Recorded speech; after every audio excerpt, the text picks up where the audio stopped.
Bonjour à vous, on se retrouve aujourd'hui pour un nouveau tutoriel de Ethical Hacking et dans ce tuto, on va parler de SMS spoofing. Le SMS spoofing consiste à bombarder notre cible avec des SMS. Cette vidéo est totalement à des buts éducatifs et je n'encourage nullement à des fins malveillantes. Pour ce faire, on va entrer dans le vif du sujet. On va se rendre comme d'habitude sur GitHub afin de télécharger la bibliothèque qui nous sera utile. Donc on va lancer dans notre navigateur. Voilà, comme vous pouvez le voir, c'est en train de se lancer. Et par la suite, on va accéder à GitHub. Donc je vais me connecter sur GitHub. Voilà. Tac. Et on va rechercher la bibliothèque qui nous permettra de faire notre exercice. Cette bibliothèque s'appelle WhatsApp. Alors, tac. Partie sur recherche. Comme ça, on va rechercher WhatsApp. SMS. Spoof. Voilà. On va rechercher ça. Vous voyez qu'ici, après notre recherche, il y a de nombreux résultats qui apparaissent. Donc, ce qui va nous intéresser, on va prendre le premier. Voilà. Et dans ce premier, il y a une liste d'utilisation de la bibliothèque, c'est-à-dire à quoi est-ce que la bibliothèque sert. Voilà. Donc, il y a le code ici GitHub qui va nous permettre de l'installer sur notre VM. Mais je peux faire un petit tour afin que vous puissiez voir un peu comment l'utiliser. Pour ceux qui ne s'y connaissent pas trop sur Linux, voici les étapes pour pouvoir l'installer. Ça veut dire, vous faites d'abord un apt update, puis vous faites apt install Python 3 pour ceux qui n'ont pas installé Python 3 sur le PC.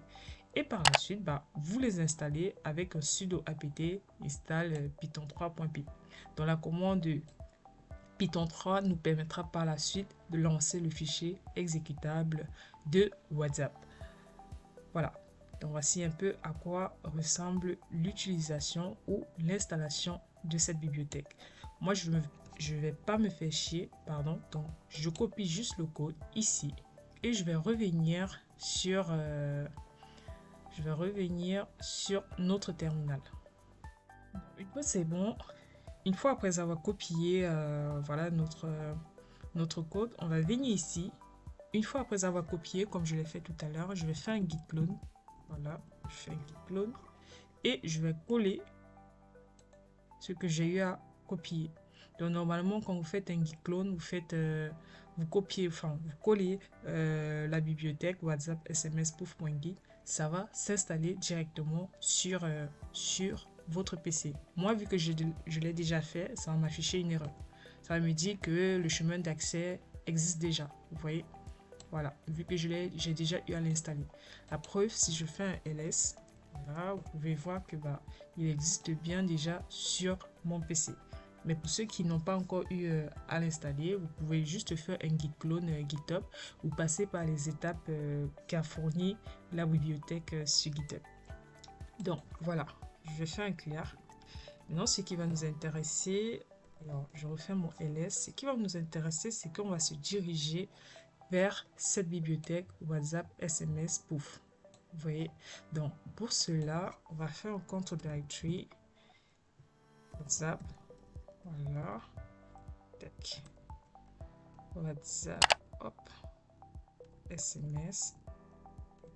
Spoof. On fait un control directory vers le répertoire. Voilà. Et on va faire else. Vous voyez que dans ce répertoire, j'ai un ensemble de fichiers qui sont présents. Voilà. Donc, on a read.md, on a spam.py, on a ua.txt. Vous vous souvenez, si on revient sur la plateforme GitHub où on a eu à télécharger le code, vous voyez que les trois fichiers se retrouvent bien dans ce que on a installé sur notre terminal. Donc, on a bien le fichier redeem spam ua.txt. Donc, on va revenir, je vais fermer cette page. Voilà. On va revenir dans notre terminal. Et ce qui va nous intéresser, c'est ce fichier-ci. Spam.py. Voilà, c'est un fichier Python. C'est un script. Donc, pour le lancer, c'est très simple. On va faire un Python 3. Voilà. Et on va faire un spam. Juste petite note, afin que votre Python 3 puisse fonctionner, n'hésitez pas à suivre la procédure. Vous voyez, alors je vais relancer mon GitHub parce que vous pouvez faire Python 3 et ça ne fonctionne pas. C'est pour ça que j'ai dit tout à l'heure, il faut bien suivre la procédure. Voilà. Tac. Je vais vous remettre ça pour que, au cas où il y en a qui sont bloqués. Vous voyez cette procédure qui se trouve tout en bas là, où il y a un ensemble d'installations qu'il faut faire préalablement. Ça veut dire apt install Python 3. Voilà. Parce que si vous ne faites pas cette apt install Python 3, bah, quand vous allez vouloir lancer le script, ce script-ci, donc quand vous allez vouloir lancer spam.py, ça ne va pas fonctionner. Parce que vous n'auriez pas installé préalablement tout ce qui est nécessaire, voilà, pour la suite. C'est-à-dire apt install Python 3, Python 3-m pip install request. Donc tout ceci, vous devez faire d'abord les installations avant de passer à la suite. Vu que moi j'ai déjà eu à le faire sur mon PC, donc je ne vois pas la nécessité de le faire de nouveau. C'est très simple, vous suivez juste ces étapes-ci et normalement ça devrait être bon. Donc on va revenir sur nos terminals. Voilà, et on va lancer le script spam.py. Si je le lance, vous voyez que ici, ça me donne plusieurs options. Ça met bien spam, SMS, WhatsApp. Après, petite note, ceci est dédié uniquement à WhatsApp. Voilà. Mais il y a d'autres bibliothèques qui permettent de faire sur téléphone. Si vous voulez, dans le cadre d'une autre vidéo, n'hésitez pas à mentionner tout simplement et je vais vous montrer d'autres bibliothèques qui vont vous permettre de le faire à partir d'un numéro. Vous voyez? Donc, ici, vous voyez qu'il y a beaucoup d'options. Donc, il y a Kitabisa, pardon, excusez-moi. Il y a Tokopedia, il y a Tokotalk, il y a Balaji et tout. Donc, ici, parmi toutes ces options, on va choisir une option. Et l'option qu'on va choisir, c'est le 4. Voilà. Je vais cliquer sur Entrée. Et vous voyez qu'ici, en fait, vous avez la possibilité soit d'envoyer à un numéro simple, d'envoyer à plusieurs numéros sur 2, de sélectionner même à partir de votre liste de contacts la cible que vous voulez atteindre et de sélectionner à partir d'un fichier. Vous voyez?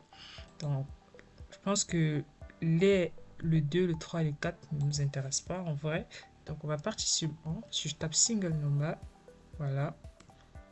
Et ici, ça me demande de renseigner le numéro WhatsApp de la site. Avant de continuer, si la cybersécurité et le hacking t'intéressent, n'hésite surtout pas à t'abonner pour plus de vidéos et surtout, laisse un petit pouce bleu, partage à des personnes qui sont intéressées par ce type de sujet. Voilà, maintenant ici, ça me demande d'entrer le numéro de téléphone de ma site. C'est très simple, je vais rentrer le numéro. Voilà.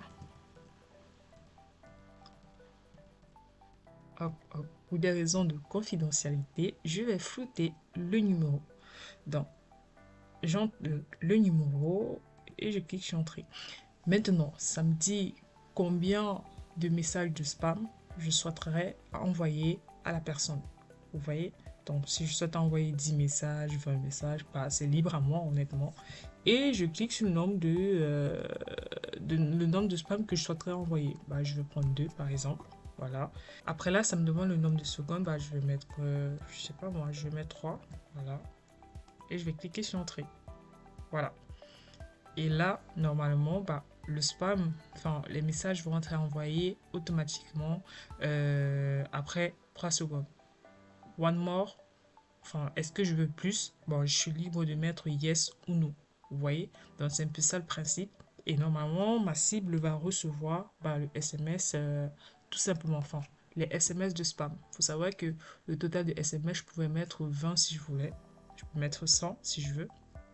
Et vous pouvez mettre ou spécifier le délai d'envoi de chaque SMS. Donc, c'est à partir un peu de cette méthode, de ces bibliothèques, que on peut vous spammer via des SMS, surtout sur WhatsApp, parce que c'est spécifié à WhatsApp. Mais aujourd'hui, WhatsApp a une sécurité. Voilà, il est très important de mentionner cela. Aujourd'hui, WhatsApp a une sécurité qui est intégrée dans leur application qui permet de détecter ce type d'attaque, ce type d'arnaque, ce type de spam, tout simplement. Voilà. Bah là, du coup, One More, j'ai mis no. Si vous voulez, on peut... Là, du coup, One More, vous voyez, s'il me demande si je veux encore spammer, bah j'ai mis non. Si vous voulez, on peut réessayer. Je vais relancer le script. Attendez, je vais faire un clair déjà. Comme ça. Je vais relancer le script. Voilà. Et on peut tester d'autres options. Je sais pas, pour ceux qui sont curieux. On va tester par exemple le 3 pour voir ce que ça donne. Donc, on va tester Kitabisa. Parce que l'original de la vidéo est déjà terminé. Pareil pour Kitabisa, vous voyez que vous avez toujours les mêmes options. Single number, multi-number, select. Donc, si je tape single number, je crois que c'est la même pratique. Donc, vous entrez le numéro WhatsApp de votre cible et par la suite, vous renseignez tous les éléments que nous avons eu à renseigner précédemment. Nous arrivons au thème de notre vidéo. Et comme d'habitude, j'espère que celle-ci vous a été instructive. Si vous avez des questions, n'hésitez surtout pas à poser. Je vais répondre avec un grand plaisir. J'ai remarqué que vous ne laissez pas assez de likes, vraiment. Partagez la vidéo aux gens que vous pensez que ça peut intéresser ou bien juste partager au maximum la vidéo. Likez s'il vous plaît parce que ça permet à YouTube de référencer au maximum la vidéo aux internautes et si la vidéo vous a plu. Commentez si vous avez des questions, si vous appréciez le contenu, si vous avez des sujets que vous aimeriez que je partage dans le cadre d'autres tutoriels, n'hésitez pas. Merci encore d'être resté jusqu'à la fin et je vous dis à très bientôt pour une nouvelle vidéo sur Cyber.